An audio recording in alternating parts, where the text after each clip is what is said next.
The temperature was still 103 degrees in F when Melissa Duran vanished in the desert city of El Paso, Texas. Population over 670,000 hours. On Friday evening, July the 18th, 2003, the dry air and dust blurred the neon lights along Montana Avenue. At 6:58 p.m., a convenience store camera captured the 27-year-old woman walking out with a bag in hand, the headlights of an unfamiliar car flashing across her face before she disappeared into the darkness. By 9:30 p.m., Melissa's phone was unreachable, and by midnight, the signal was gone entirely. 2 days later, her silver Toyota Corolla was found on a road leading to the Franklin Mountains. Doors locked, keys missing, her purse still inside. What happened in the 3 hours between the store and the desert darkness has haunted El Paso for 20 years since. Before diving into the story, don't forget to subscribe to the channel and hit the notification bell to stay updated on the latest cases. On Friday evening, July 18th, 2003, El Paso was steeped in the searing heat of the desert, the temperature still exceeding 103 degrees F despite the darkening sky. The air was thick with dust and the smell of melting asphalt. Wind whipped through the neon lights on Montana Avenue, where bright glows reflected off greasy window panes. At 6:45 p.m., Melissa Duran clocked out at the Public Service Center, her white shirt, sweat stained at the wrists, hair hastily tied back. She drove her silver Toyota Corolla out of the parking lot, turned on the radio, Sheryl Crow's voice mixing with the howling wind. On her way home, she called her mother. "I'm stopping by the store near Montana Avenue. Don't wait for dinner." That was the last time Melissa's voice was heard. The convenience store security camera recorded her walking out at 6:58 p.m., bag in hand, head slightly bowed to avoid the reflected sunlight. Headlights from a car parked across the street, sweeping across her face, making her eyes flash for a moment. The automatic door closed, the frame freezing on her back as she stepped out of view. Years later, that image became the last trace of Melissa. By 9:30 p.m., her phone stopped responding. Her mother called repeatedly, initially hearing the ringtone, then only a cold automated message. By 11 p.m., the signal was gone. Outside, the night wind from the desert rustled the palm trees, the distant hum of trucks echoing like the erratic pulse of someone waiting. At midnight, Mrs. Duran stood by the window, staring at the dark street, the porch light reflecting off a framed photo of her daughter in a green graduation dress. She tried calling once more, still silence. At 10:08 a.m., A picked up the phone and called the police, her voice trembling. "My daughter hasn't come home." On the other end, the dispatcher responded, "Well, be there right away." And they were hours later. As El Paso was still shrouded in dawn's mist and desert dust, the first engine sounds roared in the distance. 2 patrol cars with flashing red lights sped into the quiet residential area, their beams sweeping across faded yellow walls and the Duran nameplate on the front porch. Before the sun fully rose over the Franklin Mountains, the first police team arrived. Major Robert Salinas, head of the Missing Persons Unit, ordered a rapid response team assembled. The search officially began at 5:40 a.m., just 4 hours after Mrs. Don reported her daughter missing. A Fleur helicopter took off from Fort Bliss, gliding through the air, its thermal sensor scanning the dusty fields and winding dry riverines east of the city. On the ground, El Paso PD patrol cars fanned out in a line, red lights sweeping across vacant lots, casting faint glows on rusted private property signs. They combed every road leading to Montana Avenue, where Melissa was last seen. By early morning, volunteers gathered at the Pebble Hills Community Center. Some held maps, others reflective tape, dividing the area by GPS grid. In the desert, footprints pressed into the dry sand. Hot wind kicked up dust sticking to collars and stinging eyes. Radios crackled in the thick air, interspersed with short commands. Team A, check north. Team B, move toward pole 57. From a distance, the barking of K9 units echoed, then faded in the wind. No one spoke much. All were focused on the search. They overturned trash piles, inspected dry ditches, and checked low shrubs. An old shoe, some plastic bag scraps, a rusted beer can. Nothing tied to Melissa. By noon, the temperature surpassed 108 degrees F. The air shimmered above the asphalt like a mirage. Sweat beaded on officers' collars, drying instantly in the wind. A young officer sat on a concrete step, sipped warm water, then stood again. They continued scouring roads, cross-referencing traffic cameras and convenience stores. The tech team scrambled to download data, but many cameras from that era only stored footage for 24 hours. Some had already been overwritten. The remaining clips were grainy, showing only car shadows and smeared lights. Meanwhile, beside a police SUV, Mrs. Doran stood motionless, clutching a printed photo of her daughter on a 4-paper. Each time a patrol car returned, she looked up, hope flickering in her eyes before fading. She no longer cried. She just stared toward the desert, where the sun blazed blindingly. A rescuer offered water. She shook her head slightly. She wouldn't go this far, she whispered, her voice. In the afternoon, the search expanded to the newly built residential area on the eastern edge. A police team scoured abandoned parking lots, looking for skid marks or signs of a crash. On the sandy ground, tire tracks overlapped, but nothing stood out. A technician collected a soil sample, bagged it just to have something recorded. Another found a white nylon cord under a traffic sign, but it turned out to be stray packing material blown by the wind. Everything led to dead ends. On the second night, the search shifted to extended mode. Police floodlights swept across empty land, illuminating leaning utility poles. Radios and wind blended into a hollow sound, as if the desert itself was keeping secrets. K9 units paused, looking back at their handlers, detecting no human scent. The Fleur helicopter lowered its altitude for a final sweep. Thermal imaging showing only rocks and dust, no signs of life. On the third morning, as the sun rose over the horizon, the wind carried the smell of oil and damp sand. The search team held a quick briefing under a makeshift tarp. Maps were spread out, marked with red lines for areas already searched. Nearly the entire eastern city had been covered. Major Salinas sat quietly, staring at the map, spinning a pen, sweat dotting his forehead. He looked up at the team, his voice low. No tracks, no personal items, no witnesses. It's like she vanished in this desert. A young officer hesitated. Could she have left on her own, sir? Salinas looked out at the swirling red dust in the sunlight. No, he said slowly. Something's off. She didn't just disappear. On the fourth morning, as hope began to wane, an unexpected call came to the El Paso PD's coordination center. A man's tired voice trembled. I saw a car abandoned on Trans Mountain Road. Looks like it's been there a few days. It was a long-haul trucker stopped to rest near a turnoff to the northern sandhills. Major Salinas immediately dispatched 2 units to the scene. Trans Mountain Road stretched across rocky hills, cutting through the Franklin Mountains like a gleaming scar in the sunlight. When the police arrived, the air held only wind and the fading hum of a truck. The silver Toyota Corolla sat tilted on the roadside, coated in thick dust as if it had been there for days. The front tires were half buried in sand, the hood marked with handprints from someone closing it. Inside the driver's seat was slightly reclined, Melissa's purse neatly placed on the passenger seat. Wallet, lipstick, house keys, all intact, but no car keys. A forensic officer, glove, peered through the dusty window. No signs of a struggle. The doors were locked. No scratches, no broken glass. They used a specialized tool to carefully unlock the car, preserving potential fingerprints. The smell of sun, dust, and musty fabric poured out. On the gear shift, a faint black stain, possibly oil or dried blood. A technician swabbed it, sealing it in an evidence bag. In the trunk, they found a gas receipt from a station on Highway 62, dated July 18th, 7 to 12 p.m. The timing matched when Melissa left the store. One detail made Salinas frown. The gas station was over 10 miles northwest of her usual route, completely opposite her home. When the team used UV light, dozens of fingerprints appeared on the door handles and windows, most matched Melissa's, cross-referenced with samples from her home. But on the rear right door, a distinct print stood out. Thick, swirling ridges larger than a woman's hand. Forensics photographed it, sealed it, and collected a DNA sample. They sent it to the city lab. Though everyone knew 2003 technology, struggled to extract clear samples from sweat dried on scorching surfaces. As they towed the car, desert dust swirled. An officer glanced at the thermometer reading 100 Fahrenheit, forcing a smile. Only the desert keeps secrets this long. Salinas didn't respond. He stared at the map. Red lines crisscrossing routes and thought, why did she turn here? That afternoon, the Corolla was taken to the evidence lot. Technicians began a detailed inspection. Fuel level, seat position, rear view mirror angle.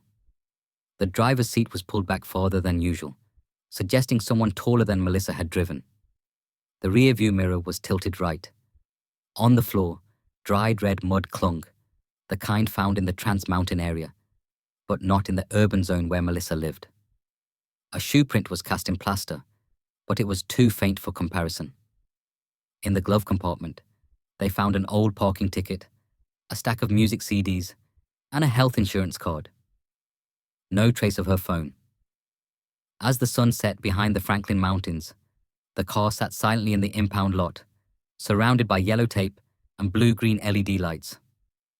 Selena stood looking at it, hand on the hood, sweat dripping down his neck. He asked a technician if someone took her. Why leave the wallet and purse? The technician shrugged slightly. Maybe it was staged, or they didn't need the money. The answer didn't ease his mind. That night, the lab reported the unknown fingerprint had no match in the APH system. The DNA sample from the door handle was too weak to yield a profile. They stored it in a liquid nitrogen tube labeled pending DNA tech advancement, their way of saying no hope yet. On the fifth morning, the sun rose, casting blinding white light across the rocky slopes north of El Paso. The barren land at the foot of the Franklin Mountains, where sand mixed with gravel and stunted cacti, became the new focus of the investigation. A forensic technician noticed something unusual in satellite imagery. Parallel tracks like tire marks etched into the soft soil stretching over 300 memis from the edge of Trans-Mountain Road into the wilderness. Salinas ordered the area sealed off immediately. Yellow tape stretched taut in the scorching sun, trembling in the wind, while in the distance, desert dust swirled into small columns before dissipating. A drone remotely controlled circled above its camera, sweeping the ground in a zigzag pattern. Images streamed to a monitor in the command vehicle. Amid the patchy sand, darker patches appeared, tire tracks clear, then fading, parallel, spaced exactly the width of a passenger car. The forensic team descended, carrying rulers, evidence bags, nitrogen canisters, and 3D imaging equipment. They moved slowly, marking each step to avoid disturbing evidence. Hot wind whistled through the mountain gaps, carrying a dry, rasping sound like sandpaper. An officer paused, pointing to a dark brown patch between the tire tracks. "Could be oil," he said. But a quick test strip turned purple, reacting to proteins in blood. They gently scooped away the thin layer of sand, revealing a dark red stain, palm-sized, baked dry by the sun. Some had fused with the sand, forming a hard crust. A technician knelt, opened a toolkit, and used a ceramic knife to scrape off clinging soil, collecting fragments in a glass vial labeled Sample 14B. Another took close-up photos with specialized equipment, building a 3D model to pinpoint the exact GPS coordinates. Nearby, a young officer spotted something glinting in the sand, a gold teardrop earring with a small bead. He held it up to the light, its gold gleaming vividly against the dusty backdrop. "Matches the kind Melissa wore," Selena said, his voice. He recalled her file photo, a dark-haired girl with a shy smile, gold earrings glinting. That tiny piece of evidence felt like a fragment of memory left in the barren desert. Forensics began a meticulous collection process. A plastic frame was placed around the bloodstain with north-south markers fixed in place. A camera scanned the scene, capturing every detail: sand color, track depth, light direction. Under a temporary canopy, a forensic expert mixed a hemoglobin analysis solution. It changed color on contact, confirming human blood. "Send it to the city lab now," the team leader ordered. A vial with the blood sample was sealed, placed in a cooler at 4 degrees C. The earring was wrapped in an anti-static bag sealed with a barcode. As the drone flew deeper, its camera detected small scratches on the ground, snaking erratically, possibly from something heavy being dragged. They logged all data, reconstructing a 3D terrain map on a computer. Each tire track, each drag mark, was numbered and flagged with small stakes. The temperature had climbed past 110 degrees F. Heat rose from the ground like fire, blurring vision. A technician collapsed from heat stroke, and teammates helped him to a vehicle, but no one wanted to stop. They knew this might be where Melissa was taken after vanishing. By afternoon, the wind shifted, carrying the smell of damp earth. A strong gust scattered the thin sand layer, exposing a small metal object, a bent hairpin caked with dirt. Its red paint was chipped, but the metal remained intact. Selena signaled for it to be photographed and collected. He stood still, scanning the desolate land of wind and rock. No body, no signs of life, only fragments telling an unfinished story. As the sun sank behind the Franklin Mountains, the team returned to the temporary base to review data. 3D images flashed on the screen. Parallel tire tracks, the gold earring, the bloodstain like a droplet in the desert. The lab's preliminary report arrived that night. The blood was O+ matching Melissa Duran's medical records. No one spoke. Only the hum of the air conditioner filled the silence. Major Salinas leaned back in his chair, staring at the printed photo on the desk. Earring, blood, tire, Umbra's tracks. The clues formed a trail but led to nothing. He took a deep breath, his voice raspy. There's blood, her belongings, but no body. Outside, the desert remained dark and silent, as if it had witnessed nothing. 3 days after finding the Toyota Corolla, the El Paso PD's digital forensics team re-examined all security camera footage around Montana Avenue. The storage systems were patchy, many clips blurry or overwritten, but an old camera on a repair shop roof just a few hundred meters from the convenience store caught something crucial. At 6:59 p.m., Melissa's silver Corolla left the parking lot, slowly heading to an intersection. A few cars behind, a black Ford pickup appeared in the fading sunlight. It turned the same way, keeping a steady distance through 3 intersections. Zooming in, they saw only the front of the truck reflected in the light. The license plate was too sun-layered to read, except for the last 3 characters, 59X. The tech team enhanced and adjusted contrast, but couldn't identify more. Police cross-checked the database for black Ford F-150s in El Paso and nearby areas. Over 400 matched the description.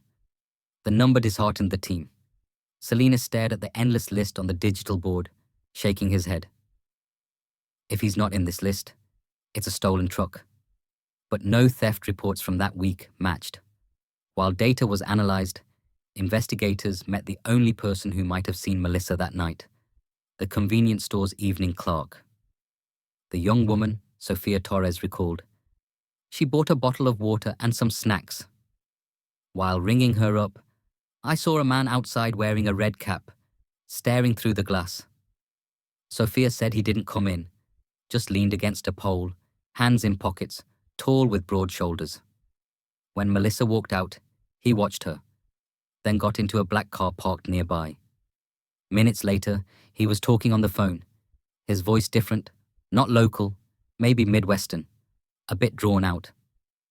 Police showed her sample ID photos, but Sofia shook her head. I didn't see his face clearly, just his eyes, like someone waiting for the right person. Based on her description, they sketched a suspect, light-skinned man, about 40, red cap, short-sleeved shirt. The sketch was sent to nearby precincts, but no one recognized him. A week later, the team searched parking lots around Trans Mountain for a black Ford pickup ending in 59X. They noted dozens of similar plates, but they were either sold to another state or misregistered. No leads panned out. The media began buzzing. El Paso woman mysteriously vanishes. Car abandoned on Mountain Road. Local stations aired Melissa's image non-stop. Her shy smile from a graduation photo alongside the silver Corolla. Reporters swarmed her mother's house, cameras casting harsh white light on the exhausted woman's face. Salinas dodged the press, stating briefly, "We're doing everything we can." But 3 days later, with no new evidence, the coverage dwindled, then vanished from evening news. The media shifted to a downtown bank robbery, leaving Melissa to a few lines in the missing person section. Inside the PD headquarters, whiteboards were scrolled with arrows and evidence photos. At the center, the black Ford truck was circled in red. Selena stared at it, then turned to a young investigator. If he knew her, why wasn't he recognized? And why didn't he cover the car's tracks? No one had an answer. A week later, the team retraced the road from the store to the car's location, moving slowly, mile by mile, comparing traffic data at an intersection near Highway 375. An overpass camera caught the evening traffic of July 18th, but the footage was blurry and shaky from the wind. In 10 seconds of video, they saw the Corolla flash by, but the black pickup was obscured by a truck behind it. The trail ended there, as if the black truck melted into the desert darkness. 2 weeks after Melissa Duran's disappearance became the El Paso PD's focus. Every lid circled back to one question. Who was the last person to see her alive? Pressure from the media, family, and within the force kept the investigation alive. Major Salinas ordered a review of Melissa's closest relationships. First on the list was David Ramirez, her ex-boyfriend, a refrigeration technician who dated her for nearly 2 years. David was summoned to the station Monday morning, his face sallow from sleeplessness, hands trembling slightly as he signed the DNA consent form. He said they broke up over 4 months earlier because Melissa wanted to focus on work and getting a professional certification. He hadn't seen her since their argument at a coffee shop near Pebble Hills. Asked where he was on July 18th, David said he was working a night shift, repairing air conditioners at a warehouse in the South Industrial area. Police verified he signed in from 5 p.m. to 2 a.m. with a supervisor's signature. Warehouse cameras showed him moving between aisles. A co-worker confirmed he never left that night. A perfect alibi. David's DNA was compared to the Toyota's evidence. Negative, no match. Salinas wasn't relieved or disappointed. He just nodded, jotting a brief note in the report. Not involved. But deep down he knew ruling out the ex-boyfriend only made the case feel emptier. After that, investigators turned their attention to Melissa's workplace, the El Paso County Public Service Center, a drab, gray building as lifeless as the administrative work inside there. Police quickly zeroed in on a man named Thomas Green, Melissa's direct colleague. Office whispers suggested tension between them after Melissa reported him to superiors for verbal harassment during work hours.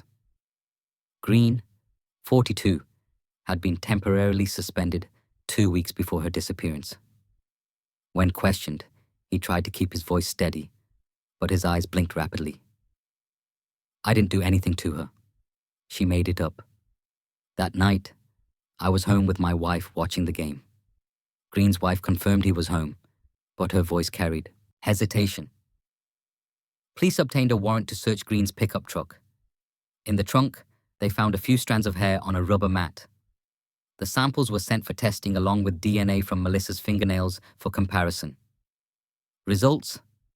No match. No evidence tied Green to the case.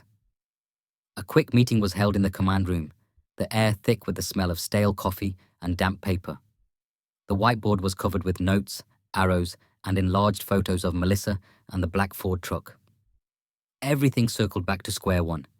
A young investigator whispered, "No motive, no witnesses, no body." The words fell into the room like a pebble dropped in a dry well.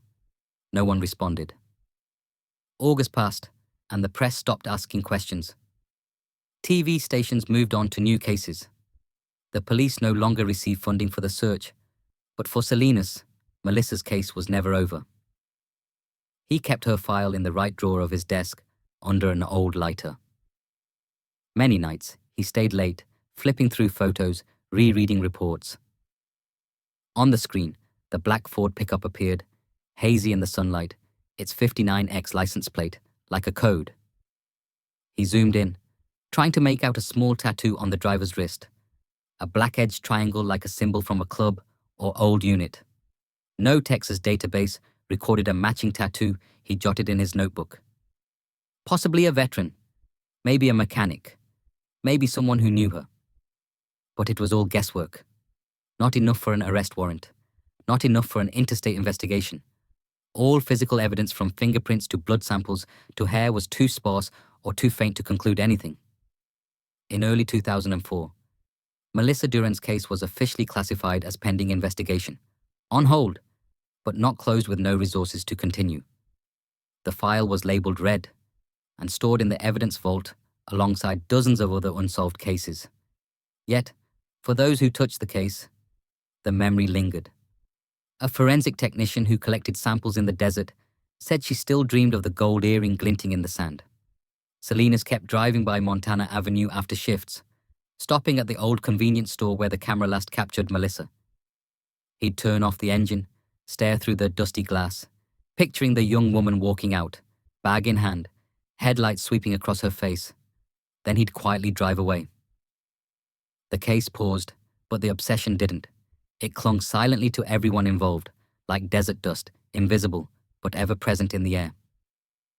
In 2005, a brief memo landed on Major Salinas' desk. 8 words, cold and curt, transferred to cold case. The signature below was from the El Paso police chief. After nearly 2 years of investigation with no new viable evidence, Melissa Duran's case was officially shelved as awaiting review. No suspects, no motive, no body.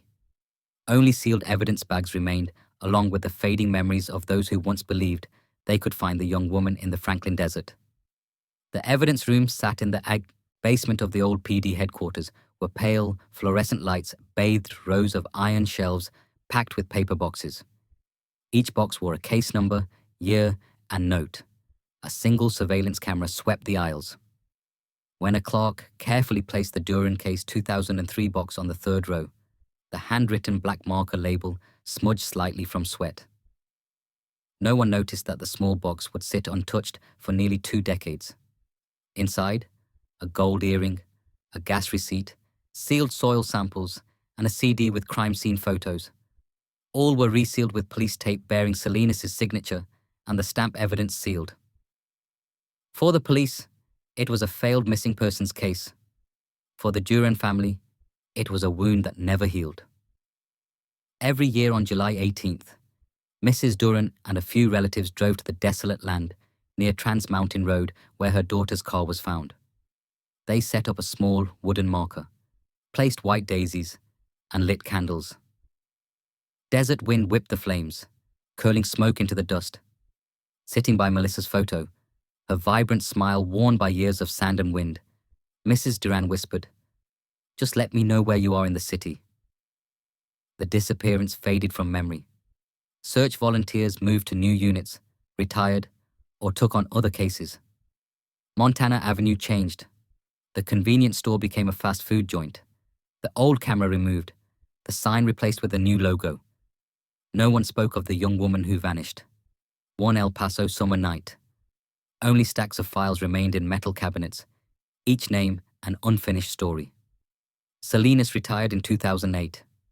On his last day, as he cleared his desk, an old lighter fell out with a crumpled note. Black Ford plate 59X triangle tattoo. He kept the paper in his wallet, a reminder of the case he couldn't solve. Driving past the Franklin Mountains, he still glanced at the sandy expanse where the drone once scanned. In his mind, he could still hear the young officer's whisper, "No body." Years passed, and like other unsolved cases, Melissa Duran's file sank into obscurity. On Texas Cold Case Registry, it was one line among thousands. Female, 27, missing from El Paso. Last seen July 18th, 2003. No photo, no details, no updates. Even the case number changed with the digital system 03147 became TXP230718. But for the Duran family, the memory stayed vivid. The mother, her hair now grey, kept the same phone number, fearing she'd missed Melissa's call. She left her daughter's bedroom untouched. The pillow, wall photos, and faded perfume sent unchanged. Each year on Melissa's birthday, she baked a cake, lit an extra candle, and waited for a doorbell that never rang. In 2013, El Paso PD moved the evidence vault to a modern facility. As workers transferred hundreds of case boxes, they inventoried each one. A young clerk paused at Duran Case 2003, reading the name silently, then asked the supervisor, "Why isn't this marked closed?" The older man replied, "Just missing. Nobody, no suspect. It'll stay here until someone wants to. Reopen it." They loaded the box onto a cart, placing it on a new shelf. Another layer of dust settled over the old. 10 years later, El Paso had changed, but the story of the girl who vanished without a trace remained a whisper among law enforcement. Occasionally, criminal justice students sought out the retired Salinas to hear about Melissa's case. He'd say briefly, "Everything was right there, but we couldn't see it." By 2015, Melissa Duran's case reached its 12th unsolved year. Her name remained on the state's missing persons list, updated periodically with emotionless computer entries. In the vast evidence vault, The Duran Case 2003 box sat unmoved, silent as a grave. In the Franklin Desert, wind still blew across the sandy spot where the gold earring was found. Small, glinting, persistent, like an unending cry for help. In March 2020, El Paso entered an unusually hot spring, and in a small third-floor room at the police department, a new team was formed after nearly a decade's pause. Lieutenant Carla Mendez, a 40-year-old woman with neatly tied hair and a measured voice, was tasked with leading the cold case unit, reviewing long, dormant, unsolved files. A former criminal investigator specializing in DNA evidence, she knew the weight of unresolved cases. Her desk was piled with yellowed folders, one labeled in smudged black marker. Duran Case 2003. Opening the first page, dust rose, the musty smell of old files, evoking a city's lingering wound. She read every line, every report. A young woman missing since 2003. Her car abandoned, DNA traces too faint to identify, blood type O+ sample insufficient for sequencing. Cold, brief words, but behind them, an unfinished story. Mendez looked out the window at the sunlit parking lot and said softly to her assistant, "We start here." When the team formed, the city allocated funding for 4 initial test cases. They chose files with the best preserved DNA samples. Melissa Duran stood out because the door handle swab remained sealed in the evidence vault. Mendez personally went to the basement, where hundreds of boxes sat under pale, fluorescent lights. The vault keeper opened a steel door, pulling out the dusty paper box labeled Evidence Sealed Duran Case 2003. Wearing gloves, she carefully broke the seal, revealing plastic bags, the earring, gas receipt, soil vials, and finally the swab, with sweat traces from the door handle, deemed insufficient DNA in 2003. Now technology had advanced. Orem Labs in the Woodlands, Texas, had announced a special program with law enforcement forensic genealogy using genetic ancestry to identify unknown individuals or suspects through relatives' DNA. With next-generation sequencing, a few cells could yield a complete genetic profile. Mendez knew this was their chance. She assigned technicians to restore the sample. The process took 3 days in a sealed room with air filtration and a steady 10 degrees C. Using ultra-clean extraction, they gently separated dried skin cells from the swab, filtering them through an enzyme solution to recover degraded DNA. Under a microscope, tiny white strands gleamed like specks of dust. A technician glanced at the screen, whispering, "The nucleus might still be intact." Mendez watched, arms crossed, eyes focused. After 48 hours, they extracted enough DNA for a sequence profile. The sample was coated, sealed in a cryotube labeled MD03, restored sample 2020. Mendez signed the paperwork, sealed it, and prepared it for air transport to Orem Labs. She knew they were venturing into uncharted territory for El Paso PD. Before leaving, she looked at the old evidence box. 17 years untouched. One small mistake could send it back to zero.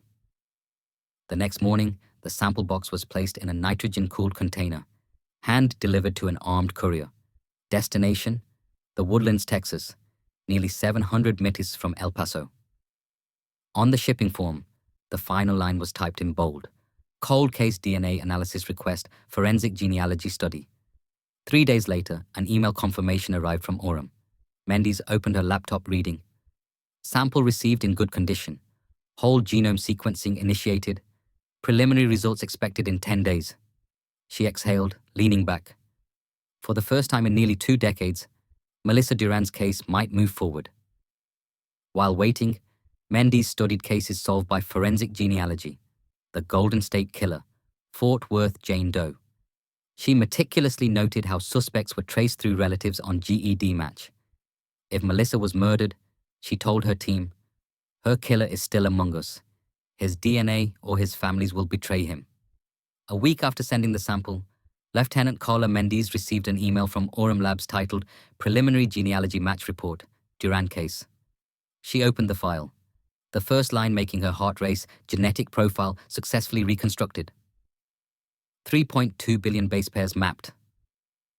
For the first time in 17 years, the anonymous DNA trace from the Toyota Corolla's door handle had a clear form. a complete genetic profile enough to trace its origins. The accompanying report from Orum's analysts stated, sample is male, 97.8%, 8% confidence error margin under 2%. Profile uploaded to GED Match Pro for cross-referencing with public databases. This was a genetic database where millions of Americans voluntarily submitted their DNA to trace ancestry or relatives. For investigators, it was the most powerful tool yet to crack cases thought lost forever. 3 days later, the first hit appeared. A profile with 0.9% similarity, indicating a shared ancestor about 4 generations back, was found from a woman named Catherine Hall, living in Las Cruces, New Mexico, just over 40 miles from El Paso. An American of Irish descent, she uploaded her DNA to GED Match in 2018 to trace her lineage. Not a direct match, an Orum expert said in a video call, but enough to build a suspect genealogy tree. The Mendes collaborated with Orum's forensic genealogists. Using specialized software, they combined census records, birth certificates, marriage licenses, and public data. Distant relationships branched out, splitting further. On the screen, a massive genealogy tree emerged, spanning over 200 individuals across New Mexico, Texas, Arizona, and Oklahoma. The process was like excavating a family's genetic history. Experts filtered for males aged 20 to 45 in 2003 when Melissa vanished. The data narrowed. One surname stood out with suspicious overlaps, Harron. The Harlan family originated in southern Arizona, with branches migrating to New Mexico in the 1980s. One branch included a man with a 1999 assault conviction in Tucson, Jeffrey Harland, a mechanic, sentenced to probation for attacking a woman in a parking lot, then vanishing from civil records. His DNA wasn't in the COTUS criminal database, as sampling wasn't mandatory for his offense then, but in the genealogy tree, he fit perfectly. Catherine Hall's nephew tied to the initial DNA match. They expanded the data, sifting through residency records in El Paso and nearby areas from 2024. Only 3 Harlans lived or worked within 50 m site of Melissa's disappearance. 1. Darren Michael Harlan had registered a temporary address in Socorro, an El Paso suburb, in June 2003, just a month before Melissa vanished. He worked temporarily for a local transport company, driving a black Ford F-150 pickup. But for Mendes, a single genetic profile wasn't enough. She needed solid evidence for a search warrant. Orum offered to generate an extended genealogy report, a genetic map detailing Darren Harlan's ties to relatives with public DNA. When completed, it spanned over 70 pages detailing distant cousins in Louisiana and every marriage connection. When the genetic report arrived from Orum on a Monday morning, a new name emerged on the first page. Jacob Harlan, 45, a mechanical engineer at Union Pacific's Rail C Car Maintenance Yard in El Paso.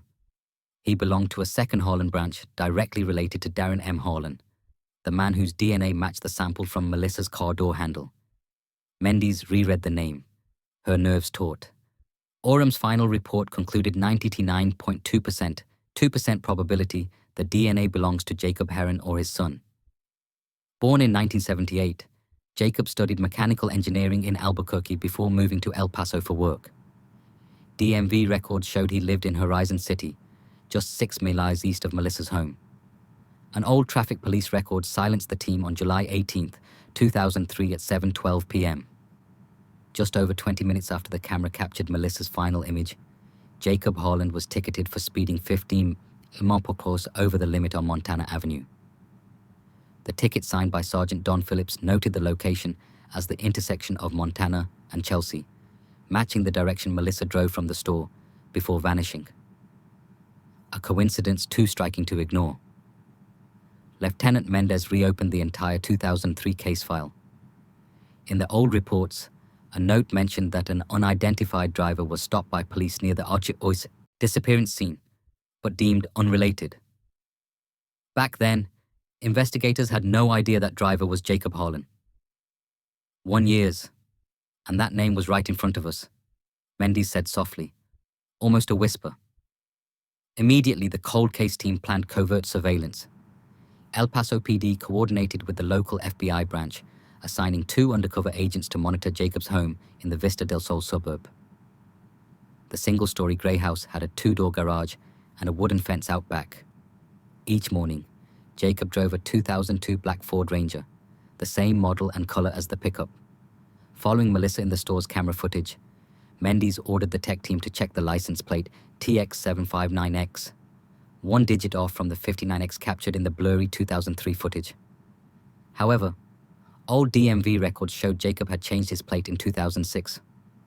One morning, as Jacob left home at 6:40 a.m., agents noted he wore a red Texas Rangers cap, the detail the 2003 witness described as a man in a red cap, non-local accent.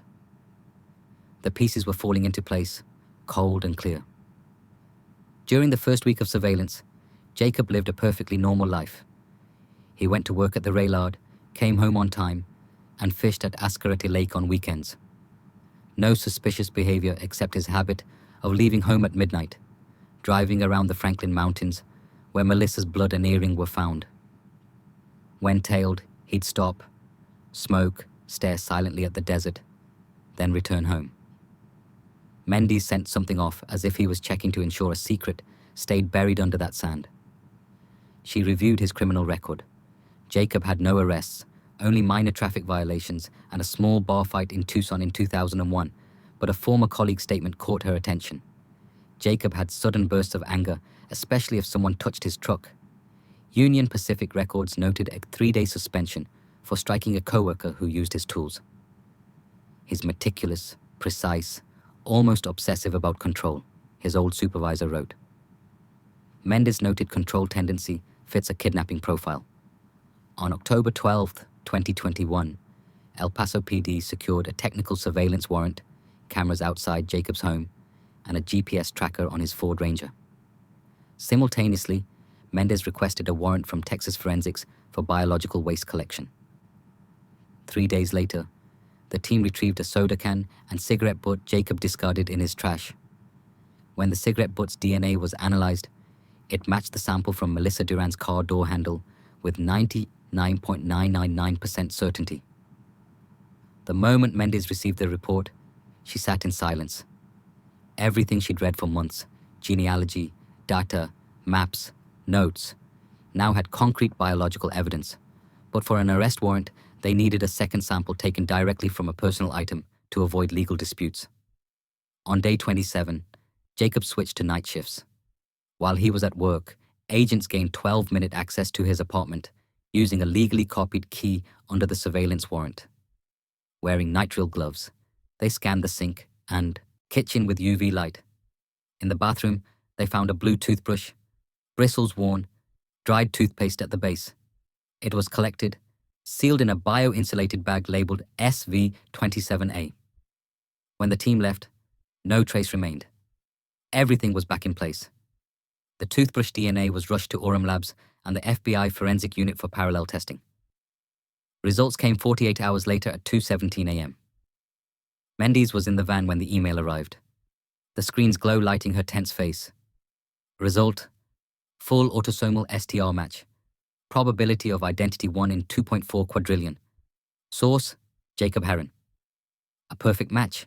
It could only be him. Inside the van, silence held. Only the soft hum of the AC and blinking monitor lights broke it. After nearly 2 decades, Melissa Duran's case had its perpetrator. Mendes called the federal prosecutor in El Paso, presenting the evidence chain, DNA matches, genealogy data, the 2003 traffic report, and the Ford Ranger footage. The 500-page dossier, each page numbered and sealed, was sent to the Western District of Texas Federal Court. A 2-decade investigation now reached a tipping point, the line between patience and justice. That afternoon, Arrest Warrant 23001A was signed. Mendes held the thin paper, feeling it could crumble if gripped too hard. Yet it carried a family's 20-year weight. Time to bring her home, she said softly, folding the file. At dawn on January 10, 2023, Tucson was gripped by biting cold. The temperature dropped to 39°F desert fog, blanketing parked cars outside 4125 East Speedway Boulevard. Since 400 a.m., over 20 FBI agents and El Paso PD support had surrounded the area equipped with bulletproof vests and shoulder-mounted body cams. After nearly a year of surveillance, it all came down to a few fleeting minutes. Lieutenant Carla Mendes sat in the command vehicle, peering through fogged glass. On the screen, live drone footage showed the target, Jacob Harron, 45, turning on his apartment's ground floor light. He was preparing to leave, wearing a dark green jacket and the red cap, same as in the 2003 footage. 2 decades, Mendes murmured, and he still keeps that habit. At 4:42 a.m., he opened the garage, started the black Ford Ranger, its tail lights casting a red streak through the fog. The SWAT team moved into position. 2 unmarked SUVs blocked the alley's ends. Over the radio, the team leader's voice crackled. Team A, approach. Team B, cover. Prioritize civilian safety. Jacob stepped out holding a paper coffee cup. In an instant, 3 black armored figures rushed forward. An agent shouted, "FBI, don't move! Drop the cup, hands up!" Jacob froze, flashlights blinding his face. For a moment, he didn't react, only squinting slightly, like someone waking from a long dream. Then he smiled, a dry, brittle smile, and said in a low, raspy voice, "After 20 years, you still haven't forgotten." Mendes approached, her long coat swaying in the wind, badge glinting under yellow light. She met his gaze, replying calmly, "No, Jacob. There's one person we haven't found." An agent cuffed him, the metal clicking softly in the quiet body. Cam footage captured it all. Jacob's white breath, dewdrops on the hood, his hands raised behind him without resistance. The body cam showed Mendes' face, eyes sharp under her cap, voice firm. "You're under arrest for federal kidnapping and first-degree murder in connection to the 2003 disappearance of Melissa Duran." Jacob turned, staring into the body cam lens, his gaze hollow as a mirror. For a moment, he muttered, "I knew this day would come." At 4:55 a.m., he was led from the complex. The garage door stayed open, apartment lights flickering. Neighbors woken by the noise peeked through curtains. Red and blue police lights flashed on white walls, illuminating the quiet street. A middle-aged woman on a second-floor balcony asked, trembling, "What's happening?" An agent replied curtly, "El Paso cold case. Ma'am, we've waited too long for this." By 6 a.m., the convoy left Tucson for El Paso. Mendes sat in the back facing Jacob. He was silent most of the way, asking only once, "What did you find besides my name?" She looked at him, answering briefly, enough to end 20 years of silence. In the rearview mirror, his eyes showed resignation. Not anger, not fear, but relief, as if he was finally free from hiding. As the convoy crossed the state line, the sun rose. Light spilled over the vast Franklin desert sands, where years ago a gold earring and bloodstain were found. The case's first clues. In El Paso, the news exploded, shaking the community. Local stations blared, "El Paso cold case cracked after 20 years. FBI arrests suspect in 2003. Disappearance of Melissa Duran." Social media erupted with thousands of shares, residents recalling faint memories of the 2003 disappearance. The young woman lost in a summer night. Flyers once plastered on Montana Avenue's lampposts. The Duran family was notified by police before the media broke the story. Melissa's mother, now in her 60s, said only one thing when Mendes delivered the news: "Thank you for not giving up." The El Paso Times ran a front-page story: "Justice at last for Melissa Duran." A 2003 photo of the 27-year-old in her work uniform appeared, captioned, "After 2 decades, an arrest gives hope that the desert will finally give up its secrets." That evening, as news outlets replayed footage of agents escorting Jacob Harland under flashing police lights, Carla Mendes stood alone in the PD's rear parking lot, gazing at the Franklin Mountains cloaked in darkness. Desert wind carried a dry chill and the metallic scent of sand. In that moment, she felt a strange calm, satisfaction mixed with weight. The case wasn't closed. No confession yet, no body found, but the wheels of justice had begun to turn. Unstoppable. Night gave way to dawn.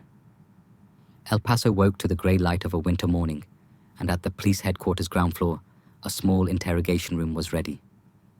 White. Light glared on a metal table, reflecting a plastic water bottle at its center. Outside, wind whistled through shutters, carrying fine desert dust into slivers of light. The wall clock ticked to 9:01 a.m. Jacob Harland had been there over 6 hours. Uncuffed? No lawyer. Just a tired, vacant stare at the wall ahead. The door swung open. Lieutenant Carla Mendes entered, followed by the federal prosecutor. She sat down a thick file, pages neatly numbered, the dry sound of paper on metal. Cut the silence. Mendes pulled a chair, sat across from him, voice low and steady. We've been here 6 hours, Jacob. No menace, just patience and the exhaustion of 20 years awaiting answers. He didn't respond. Sitting upright, hands clasped, head slightly bowed, Mendes signaled the technician to turn off the secondary security camera, keeping only one lens recording the full scene. She opened the file, sliding the first page toward him. The DNA match report. This is from Orem Labs, the Woodlands, Texas, she said evenly. DNA from the Toyota Corolla's door handle matches samples from your toothbrush and soda can. Probability of coincidence 1 in 2.4 quadrillion. Jacob looked up, his eyes showing a flicker of reaction for the first time. Not fear, but a faint smile like someone who'd anticipated this. I knew this day would come, he said softly. Just didn't think you'd be this persistent. Mendes kept emotion at bay, she continued. Flipping pages, traffic ticket, Ford Ranger photos, genealogy report, camera stills. You were stopped on the same road Melissa vanished. You drove a matching truck, same color, same time. Your DNA was on her car's door handle. Jacob sighed softly, tilting his head, eyes on the table. I'm not denying it, he said, voice steady as cold iron. I stopped to talk to her. The room seemed to hold its breath. Mendes gripped her pen, staring at him. Say that again. What did you stop for? Her car was having trouble. The temperature light was on. I thought I could help. I just stopped, talked. His voice didn't waver. Flat and even, like recounting a long-forgotten event. Then what? He paused for a few seconds, eyes drifting to the room's corner. Then I lost control. No one spoke. The recorder's soft ticks filled the silence. What does lost controls mean? Jacob Mendes asked, her voice lower, sharper. He rubbed his hands together, eyes vacant. I didn't mean to. I didn't plan anything. Just she said something that made me angry. I remember yelling. Then he stopped, taking a deep breath. It all blurred. Mendes leaned forward, shifting her posture. What did you do to her? Jacob pursed his lips. He answered slowly. I don't know. I just remember blood on my hands. And I drove away. The room's air grew heavy. Mendes held his gaze while the prosecutor scribbled every word. Where did you drive? Toward the Franklin Mountains. There's a dirt road to an old quarry. I remember the wind was strong. I stopped. After that, I don't. Remember, you left her there. Jacob didn't answer. He stared at the tabletop, his fingers tapping rhythmically, unconsciously. Did you go back? No. He's avoided that road for 10 years. His voice dropped, each word deliberate. Then I thought the sand would bury it all. The desert always keeps secrets. Mendes stood abruptly, slamming her pen onto the table, the metallic clatter sharp and cold. No, Jacob. Nothing stays buried forever. Sand can hide a body, but it can't hide guilt. He sat still, meeting her gaze with tired eyes. I'm not a monster, he said. I just didn't stop in time. Mendes took a deep breath, trying to suppress the anger rising in her chest. You said she was hurt. You drove off. Then what? Did you go back? What did you do with her? Did you bury her? Jacob fell silent. Time stretched, filled only by the ticking clock and the scratch of her pen on the notepad. Mendes leaned forward, her voice hissing through clenched teeth. You owe her family an answer. 20 years they've waited. 20 years not knowing where their daughter is. They deserve to know. A bead of sweat rolled down his cheek. He swallowed hard, his eyes distant. I'm not sure what's left there anymore. Say it clearly. Sand and wind. I remember digging, but not deep. Maybe I was wrong. Mendes stared at him, her heart tightening. His voice was too calm, too detached. No tears, no remorse. Just a man describing an act like a technical procedure. Did you have help? Jacob shook his head slightly. Just me. A long silence followed. Then Mendes slammed her hand on the table, the sound jolting Jacob slightly. Where's Melissa Jacob? She shouted, her voice breaking in the cramped room. He didn't look at her, just closed his eyes and muttered, barely audible, like a whisper of wind. She's still there where the sand meets the mountain. Mendes stood frozen outside. The Texas sun was rising, shining through the iron-bred window, casting pale golden light across the table, illuminating Jacob's cold face. A man who'd just admitted to taking a life, but hadn't yet revealed where she lay. The question, where's Melissa, hung in the room like an unhealing wound. The next morning, the El Paso sky was grey, the wind from the Franklin Mountains blowing dry across the FBI office parking lot. Jacob Harland had stayed awake all night in his cell.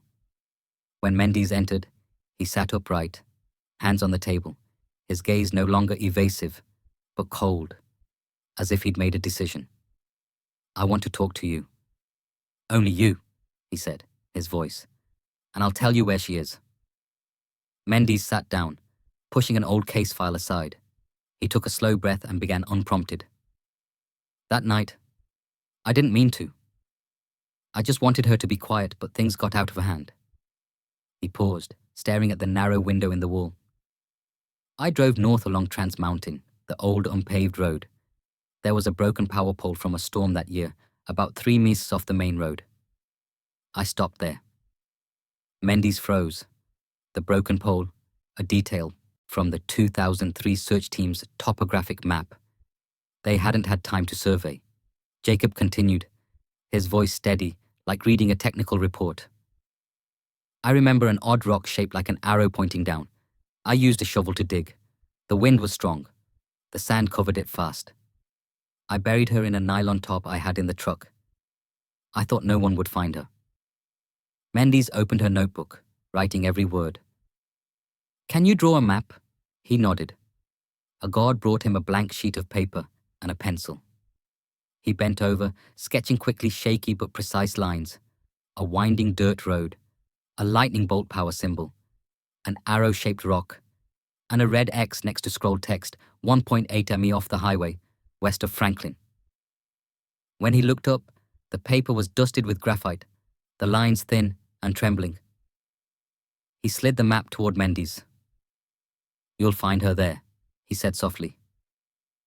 If the sand hasn't swallowed at all, without waiting, Mendes left the room. The map was scanned immediately, sent to the field team and the regional FBI office. An emergency investigation team of 12 El Paso PD FBI evidence response team and 2 K9 units from New Mexico was assembled within an hour. At 8:00 a.m., the convoy left downtown, heading toward the Franklin Mountains, where the wind whipped sand and January temperatures still hit 80 degrees and F. The area Jacob described was a desolate former mining road, now sealed off.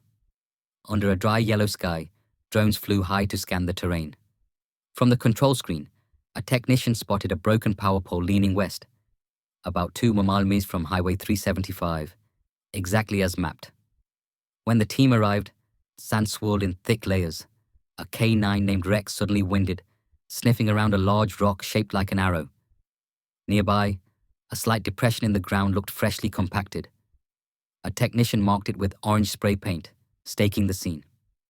Dig at coordinates 35 north, 53, 17.6, and 106 north, 27, 43.8. Mundus ordered over the radio. Shovels hit dry earth. Sand scooped away slowly. No one spoke, only the howling wind and rhythmic metal clanks. After nearly 40 minutes, a shovel struck something hard, a dull thud. The team stopped. A tattered silver nylon tarp emerged, fraying at the touch. Beneath it, human bones crossed and mixed with pale red sand. A forensic tech knelt, gloved, gently brushing away the remaining dirt. A small metal glint, a silver ring caked in dust. When cleaned, an engraving stood clear. MD. No one spoke. Mundis stood watching, her hair whipping in the wind, her eyes wet, but tearless. 20 years, and the desert had finally given back the name it swallowed.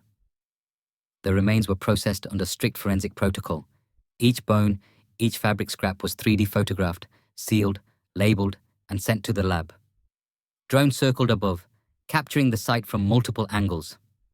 The initial report noted the bone structure matched an adult female about 55 blood type O, plus consistent with Melissa Duran's medical records.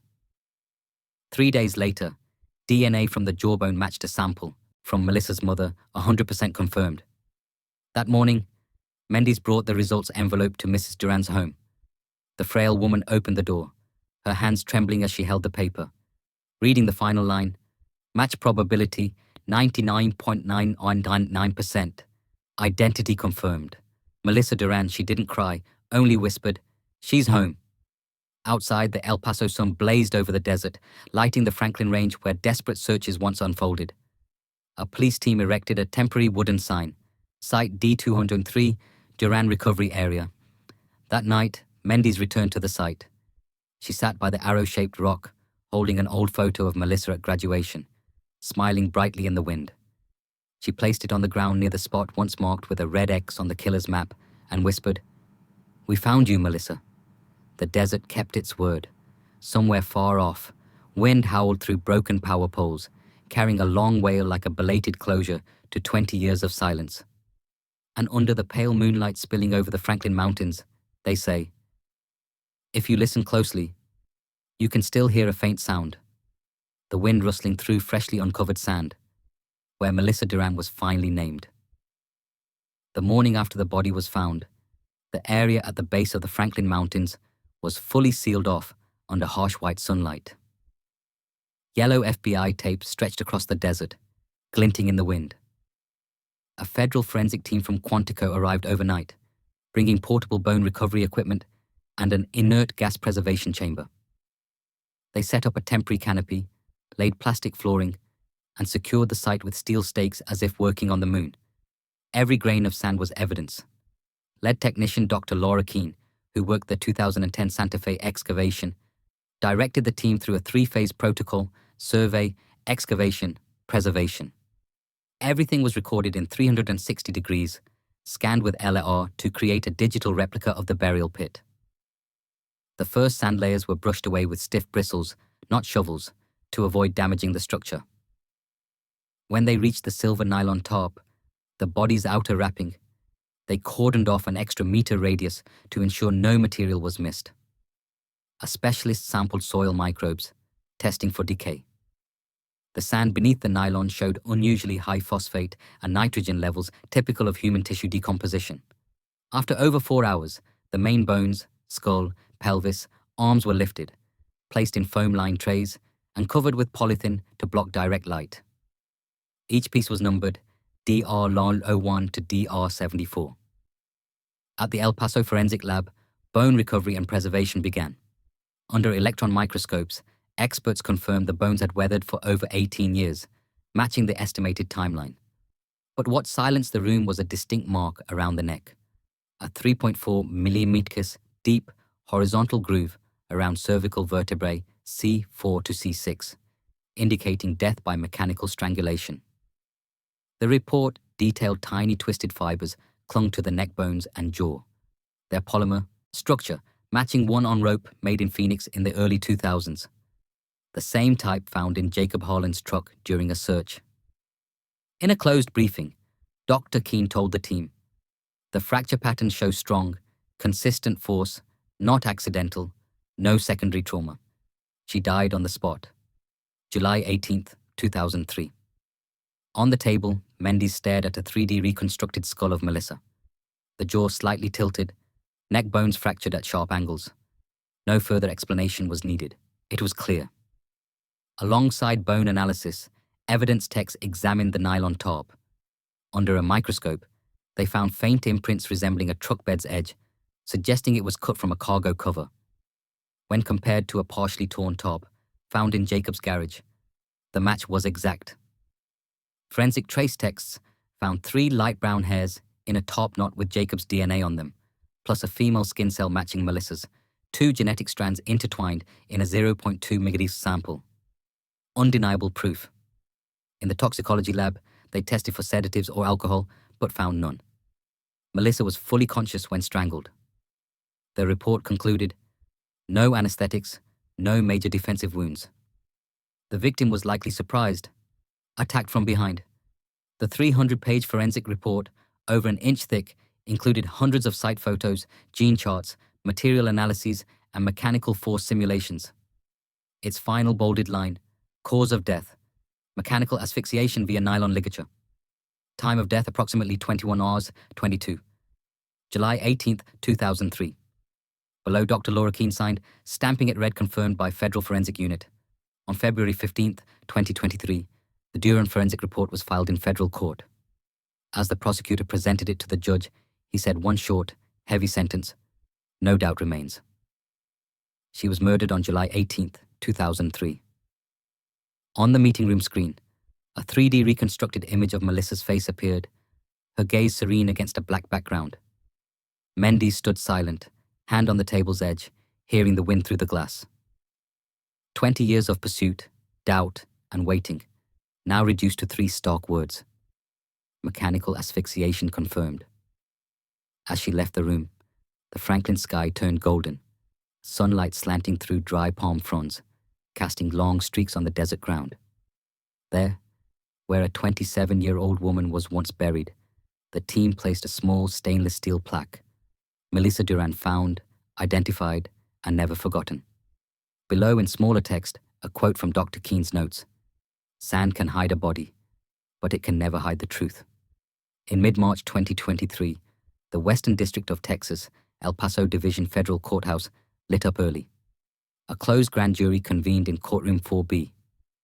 No press, no public, just the prosecutor, court clerk, and 16 randomly selected federal jurors. On the table, a half-meter thick file, labeled United States versus Jacob Harland. Lead prosecutor Alicia Moreno, a petite but famously tough Mexican-American, entered with a stack of documents. She'd led U.S. v. Thomas Bell, the 2015 Nobody, murder case, and now faced a 20-year cold case revived by DNA tech. We'll determine if there's enough to indict Jacob Harron on 3 serious charges, she said, her voice clear, each word like a command. She opened a slide projecting a photo of a silver Toyota Corolla, found in 2003 alongside a desert map marking the body's location. The screen's light reflected on the 16 faces, thickening the room's air. On July 18, 2003, she began. Melissa Duran, 27, left her workplace and vanished. 20 years later, her body was found at the base of the Franklin Mountains, exactly where the suspect's hand-drawn map pointed. Evidence was presented methodically. Crime scene photos, perfect match DNA, Jacob's map, the nylon rope from his truck, and the 300-page forensic report. Moreno pointed at the screen. This is no longer a question. This is physical truth. She clicked to a DNA analysis. A green gene graph overlaid a red one. This is DNA from the Toyota's door handle. This is from the suspect's toothbrush. They match 100% across 21 loci. Error probability 1 in 2.4 quadrillion. A faint murmur rippled through the room. Moreno flipped to the next image, the silver ring engraved with MD found in the grave. She didn't go anywhere. She was killed, and the killer hid her under sand for 2 decades. The one thing he didn't account for, DNA doesn't vanish. A witness was called Lieutenant Carla Mendes, head of the cold case team. She recounted the entire pursuit from recovering initial DNA to genealogical tracing to the Harlan family, to collecting a soda can and toothbrush in Tucson. Her voice was low but firm, her gaze direct. When we compared the samples, we knew only one person could have touched her car that night. After Mendes' testimony, Moreno played body cam footage of Jacob's arrest. He was calm, unresisting, saying, "After 20 years, you still haven't forgotten." The words echoed in the closed room, chilling some jurors. Moreno turned to the board, writing 3 bold charges in capital letters. Kidnapping, resulting in death first degree, Murder tampering with physical evidence, she explained briefly. Each charge has independent legal grounding. Together they form a complete federal offense backed by DNA, voluntary statements, and physical evidence. A male juror, a retired teacher, asked, "Is there a direct confession?" Moreno nodded. He stated clearly in the interrogation transcript, "I stopped to talk to her. Then I lost control. No more needs to be said." Forensics proved she died by nylon rope strangulation, the same rope found in his truck. His words, plus the evidence, are an indirect but legally binding admission. She paused, scanning the room. "I'm not asking you to decide guilt. That's for trial. I'm asking you to confirm there's enough to indict that Melissa Duran deserves to hear justice call her name at least once." The room fell silent for minutes. A silver-haired woman, an old El Paso resident, nodded first, then one by one. Hands rose. 15 of 16 jurors voted to indict Jacob Herron on federal criminal charges. That afternoon, Grand Jury Indictment Number Session DUP 23-147 was announced. Jacob Edward Harlan, defendant, is hereby indicted on charges of kidnapping, resulting in death, first-degree murder, and tampering with evidence in violation of United States Code Title 18. Within an hour, the news leaked. El Paso media outlets blared federal grand jury index suspect in 2003 Duran murder case. At the press conference, lead prosecutor Alicia Moreno spoke briefly. DNA evidence, the suspect's statements, his hand-drawn map, and physical evidence from the scene all point to one truth. This is no longer speculation or doubt. This is a first-degree murder case. She paused for a few seconds, then added, 20 years ago, Melissa Duran lost her life in silence. Today, that silence has been broken. At the back of the room, Lieutenant Mendes stood among a crowd of reporters. Camera flashes lit up around her. For a moment, she glanced at the courthouse's electronic display, United States First Jacob Herron, and knew her journey wasn't over. But for the first time, justice had a shape, a name, and someone held accountable. In August 2023, the El Paso Federal Courthouse was packed. From early morning, reporters and locals lined the main hallway, TV cameras positioned by the iron gates. After 20 years, the case, once buried under Franklin sand, was now the focus of all Texas. The electronic board outside the lobby read, "Unedited States First, Jacob Harlan, criminal case number 23-147. Jacob was brought in wearing a pale blue shirt, hand scuffed, his face eerily calm. He scanned the crowd of reporters with blank eyes, neither raising nor lowering his head. As he passed through security, cameras clicked like a swarm of bees. At the end of the spectator rows, Melissa Duran's mother sat silently clutching her daughter's old woolen scarf.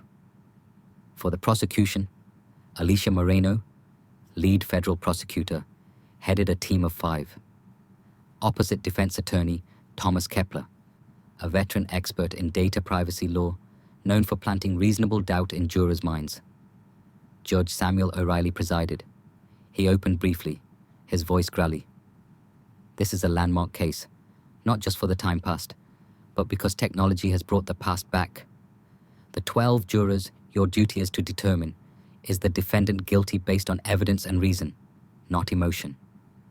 The trial began. Moreno opened with slides tracing the 20-year investigation. Images marked milestones.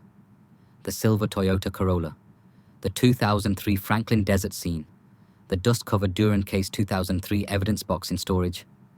Then the green glow of the 2020 DNA lab where old samples were retested. 20 years ago, technology couldn't give Melissa a voice, she said. But DNA doesn't lie, and justice has no statute of limitations. She clicked, displaying a gene graph. This is the DNA from the car door handle. This is from a toothbrush collected in Tucson. They match perfectly. Odds of error, 1 in 7 billion. Moreno turned to the jury. 7 billion. That's more than the planet's population. This only happens if the universe decides to mock justice. And we all know it doesn't mock anyone. The courtroom was silent. Next, Lieutenant Carla Mendes took the witness stand. She recounted the journey, recovering the case file, sending DNA to Ulam Labs, tracing the Holland family, tracking Jacob, collecting a soda can and toothbrush, and the Tucson arrest. As the body cam video played, Jacob's voice rang clear. After 20 years, you still haven't forgotten, Mendes continued. He said that when cuffed, I think it wasn't just a question, it was a confession. Forensic expert Dr. Laura Keane testified next. She presented neckbone photos, a 3D model, and excerpts from the 300-page report Cause of Death Mechanical Asphyxiation by a Nylon Ligature. Showing the nylon rope from Jacob's truck, she explained the polymer structure, double twist pattern, and plastic core impurities matched the rope around the victim's neck. Every molecule speaks what he never fully admitted. A female juror closed her eyes, perhaps to avoid the vivid crime scene images. Then defense attorney Thomas Kepler countered. He walked slowly to the stand, his voice smooth as jazz. Ladies and gentlemen, the government's forensic genealogy is a double-edged sword. It relies on private citizens' voluntarily uploaded data, and the government accessed it to find a suspect. This isn't just a murder case. It's a question. Do we have privacy in our own blood? He turned, lightly touching Jacob's shoulder. My client doesn't deny knowing the victim, but DNA's presence doesn't equal guilt. He may have helped her, touched the car, and then someone else was the real killer. The prosecution objected immediately, but the judge allowed Kepler to continue. Kepler pressed, do you believe after 20 years, a hair or skin cell can't be cross-contaminated? The police collected samples from a trash can without an official DNA warrant. The entire evidence chain rests on an assumption that technicians don't make mistakes. But we're all human. He paused, eyeing each juror, his voice low. And when a human can err, we must choose doubt. That's justice. The room's atmosphere shifted. Mendes glanced at Marino, their eyes calm. Marino stood, requesting an immediate rebuttal. She stepped to the stand, her voice ringing. No one violated anyone's privacy. All genealogical data was voluntarily provided by the suspect's relatives. They didn't know their blood held the key to redeeming a lost soul. And that's noble, not a violation, she pointed to the board.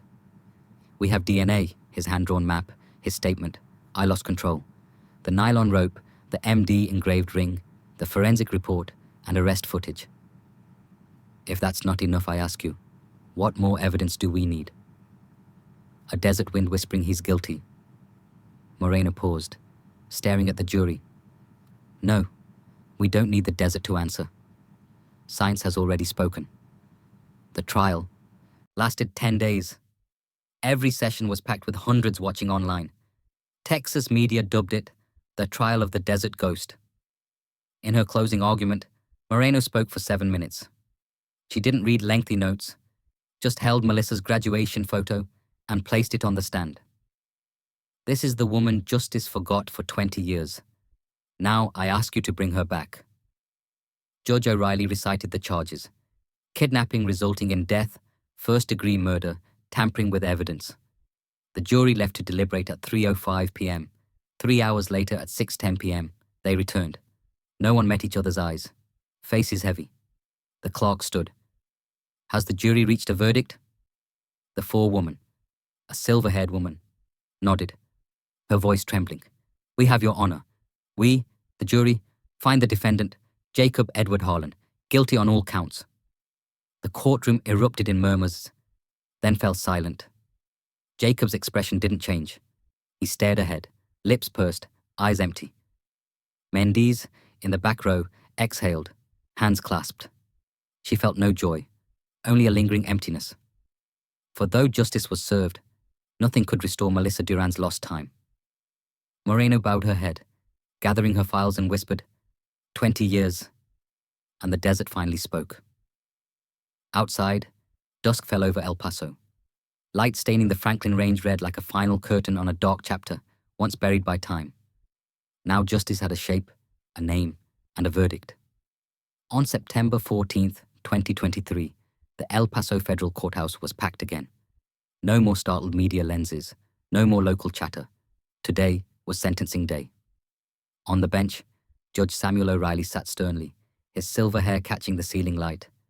The air felt thick like sealed glass, broken only by the hum of a fan and the rustle of the clerk's papers. Jacob Harlan was led in, handscuffed in a dark orange prison jumpsuit. He was visibly thinner, stubble on his face, eyes sunken. Yet his eerie calm remained, the tranquility of someone long prepared for this day. For the prosecution, Alicia Moreno arranged her files. Opposite, Thomas Kepler sat still, his face guarded. In the spectator rows, Lieutenant Carla Mendes sat beside Melissa's mother, the two women silent, staring ahead. Judge O'Reilly began, his voice steady as a tolling bell. After the jury found defendant Jacob Edward Harlan guilty of kidnapping, resulting in death, first-degree murder, and tampering with evidence, today, the court pronounces sentencing. He paused, glancing at the file over 2 fingers thick. Before sentencing, the court allows the victim's representative to speak. Rosa Duran, Melissa's mother, stood frail and trembling. Her voice was clear and steady. I've waited 20 years for this day. 20 years staring at an empty door. 20 years hearing a phone that never answered. I don't hate you, Mr. Harlan. I just want you to know my daughter believed people could help each other in the desert.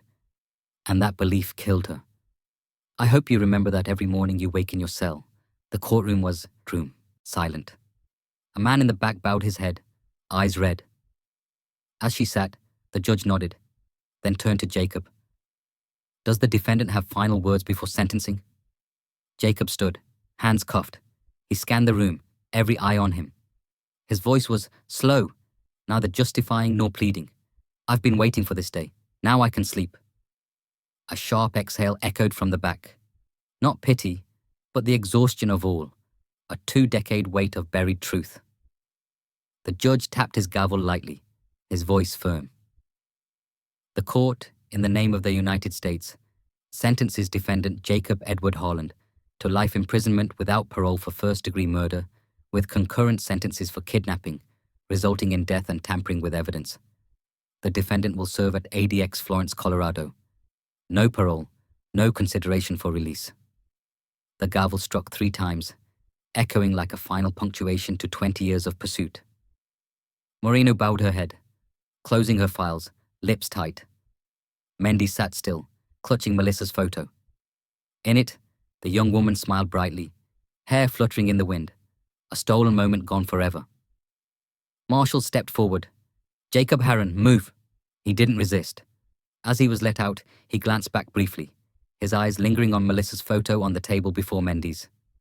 For a moment, his face flickered. Not quite regret, but a vague sorrow, as if seeing his own youth locked in that light. The steel door closed behind him. The lock's clank echoed down the hall. Then only silence remained. Outside, El Paso's sky was dusty. Wind swirled through the Franklin Range, whistling past the courthouse fence, carrying the scent of sand and metal. Reporters waited in the courtyard. As Mendez stepped out, flashes blazed. One asked, "Lieutenant, do you think justice has been served?" She paused, gazing toward the mountains where dusk glowed red. Her voice was low, but firm. Justice comes late, but never lost. Justice delayed, but not denied. That evening, El Paso TV opened its broadcast with the courthouse door closing and text scrolling. Justice delayed, but not denied. The next image showed Mendes holding Melissa's photo as she passed the courthouse gate, wine tossing her hair, the desert sunset behind. In federal prison, Jacob Harlan was placed in solitary cell 218. The sentence read, no parole, no visitation without federal approval. He sat on the cot, dim light casting shadows on his pale face. For the first time in years, he closed his eyes for long. No more running, no more fearing a knock in the night. In El Paso, Rosa Duran lit a small candle on her porch. Mendes stood beside her, silent. The flame flickered, reflecting on Melissa's photo between them. She'll rest now, Rosa whispered. Beyond, the desert wind blew through Franklin's dunes, where a young woman was once buried. A stone marker now stood, engraved in silver. Melissa Duran, 1976, 2003. Found, named, remembered. 20 years later, El Paso could finally breathe again. In the red-tinged dusk of West Texas, they say when the wind shifts through the Franklin Range, the sand whispering against rocks sounds like a soft murmur. Justice delayed, but not denied. On the morning of September 10th, 2023, El Paso shone bright but quieter than usual. Under a clear sky, desert wind blew gently like a breath. At Reslon Cemetery, north of the city, hundreds gathered around a freshly dug plot where a small oak coffin rested on a white draped platform. 20 years after a girl vanished in the Franklin Mountains, Melissa Duran was finally home. No funeral music played, no TV cameras, just the wind rustling through dry palms, sand whispering on stone. Attendees, police, investigators, forensic staff, 2003 search volunteers, and strangers who never knew Melissa stood in a silent circle. All shared one feeling: closure, but not quite peace. Lieutenant Carla Mendez stepped slowly to the coffin, holding white daisies. Beside her was Rosa Duran, Melissa's mother, her hair fully silver in just months. In her hand was a gold earring, the only item found intact in Franklin sand. She placed it gently on the coffin lid, whispering, "I kept this place for you long enough. Now you can rest." The wind swirled, lifting her hair lightly as if in reply. In the back, veteran investigators stood silent. Major Robert Salinas, now over 70, leaned on a cane, eyes red. He'd led the 2003 search, signing the order to label the case. Cold seeing Mendez, they only nodded. No words needed. A priest read a brief scripture. No one cried aloud, only soft, broken breaths. As the coffin lowered, a sudden gust swept up, carrying red dust from Trans-Mountain Highway. It settled lightly on the new stone etched in silver. Melissa Duran, 1976-2003. Finally home. The simple words silenced the cemetery. Mendez felt her throat tighten. 20 years, hundreds of reports, thousands of hours searching, all distilled into those 4 words. After the burial, the crowd moved to a small plot by Reslon Memorial Hall, where El Paso police erected a temporary stainless steel memorial nearly 2.5 meters tall, inscribed in memory of the missing for every name, still waiting to be found. Below listed 47 unresolved missing persons cases from the past 30 years along the Texas-New Mexico border. Melissa Duran's name was first distinct. Behind it, a small asterisk and note recovered. 2023. As the white cloth was pulled from the memorial, light, hesitant applause rippled, then spread like a small wave. Not joy, but gratitude for persistence, science, and belief. No case truly dies. A local TV reporter, the only one allowed to film, asked Mendez afterward, "Do you think justice was truly served?" She looked toward the Franklin Range, where sunlight streaked the desert gold. "Justice doesn't erase loss," she said softly, "but it keeps memory from being alone." By noon, as the crowd thinned, Mendez returned to the grave alone. She placed her faded silver police badge, her first from joining the force in 2001 when Melissa was alive, on the stone, whispering, "We never forgot Melissa. You taught us time can't hide truth." In the distance, young police cadets helped clear chairs and cover the new memorial. One, about 20, studied the engraved names and asked, "Lieutenant, do you think we'll find them all?" Mendez smiled faintly, eyes distant. "Not all, but each one found makes the world a little brighter." She glanced back at the finely honed stone, sunlight pooling in warm streaks. The desert wind rose, dusting the inscription red, then carrying it away as if Franklin itself sighed, consoling a soul, returned after 2 decades of wandering. That evening, El Paso TV replayed a short burial segment, intercutting the gold earring and MD engraved ring side by side. The broadcast closed with scrolling text. After 20 years, the desert kept its promise. In her small East Side home, Rosa Duran lit a candle under her daughter's framed photo. The dim light reflected Melissa's gentle smile. Rosa sat still, her trembling hand touching the glass. Far off, a train whistle blended with the night wind. A long farewell, atop Franklin, where the broken power pole still leaned. A new warning sign stood. Guren Site, protected area by El Paso PD. At its base, someone had placed wild daisies and a handwritten note for Melissa, and for those still lost in the wind. Night wind flipped the paper, lifting it, carrying red sand mixed with moonlight. Below, in the valley, El Paso fell still, as if the city took one deep, heavy, yet relieved breath. For at last, Melissa Duran was home. The story of Melissa Duran is not just a 2-decade case solved. It's a mirror reflecting today's American society, where technology, justice, and morality coexist in a complex world. When Lieutenant Carla Mendes used forensic genealogy to first trace DNA on the car door handle, it showed science isn't just a tool, but a bridge between humanity and truths buried by time. In a country with over 600,000 missing persons reported yearly, the Duran case reminds us that closing a file doesn't end the story. Technology linked past to present, but persistence, dedication, and compassion turned data into justice. From the dim lights of Montana Avenue in 2003 to Mendes standing silent in the Franklin Desert in 2023, we see silence can be more dangerous than evil. In modern America, where information floods and trust erodes, this story urges us to notice the smallest things. An unanswered call, a neighbor suddenly gone. Justice doesn't come from luck, but from those who dare to dig deep enough. The Duran case's lesson isn't just for police. It's for every American in this age of technology and data. Use knowledge to light the dark, but never let the human heart be forgotten amid cold numbers. As Mendes said, no one vanishes forever. We just haven't dug deep enough. Thank you for joining us in the journey to reclaim justice for Melissa Duran, where a truth buried for 2 decades finally rose from the desert, sand. Please subscribe to follow more cold case stories where every small clue can light up a forgotten soul.